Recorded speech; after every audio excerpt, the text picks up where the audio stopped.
situation in Lagos is not different from what is happening across the country, but it's because Lagos is a metropolitan city. People are actually less discreet than other people in other parts of the country. But what happened in Lagos has to do with people coming out and feeling comfortable about their sexual orientation, and trying to express it. And from a fundamental human right point of view, they have the right to do so, and the responsibility of the state, this country, is to protect the rights of individuals, irrespective of their sexual orientation or gender identity. For them to have been victimized shows that there's a peak of homophobic attitude in the society which needs to be addressed. And one way it could be addressed is having the state to adequately protect the rights of sexual minorities. So unless that happened, members of the society would not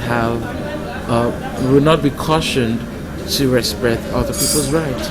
It might not even only happen to sexual minorities; it might happen to other marginalized groups like the disabled people and women. From a personal point of view, I always argue, what is our culture?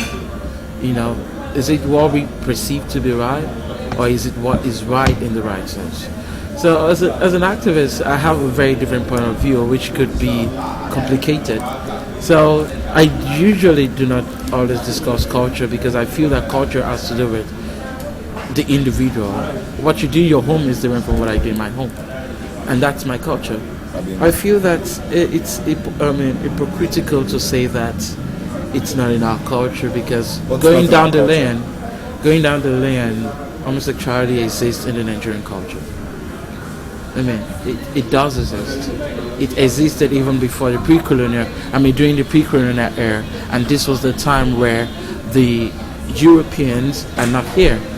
And if you say that the European brought this habit, in quotes, how do we justify that if it existed in the pre-colonial era? The way forward would be for the state to adequately protect the rights of sexual minorities. Non-discriminatory laws should be enforced, irrespective of sexual orientation and gender identity or expression. That's one way forward. If that law could be enforced, members of the society will be cautioned to respect the rights of everybody. That's just the main thing to do. That's the way forward. The issue of religion is, also go with the issue of morality. And I do always say that what you do that do not hurt the other person should not be a concern, should not concern anyone, should not bother anyone. So nobody has the right to say what is right and what is wrong. I know that people always guide their views based on the religious belief, could be through Christianity or Islam. However, I do always stand from a human right point of view that we should respect people's rights regardless of their sexual orientation.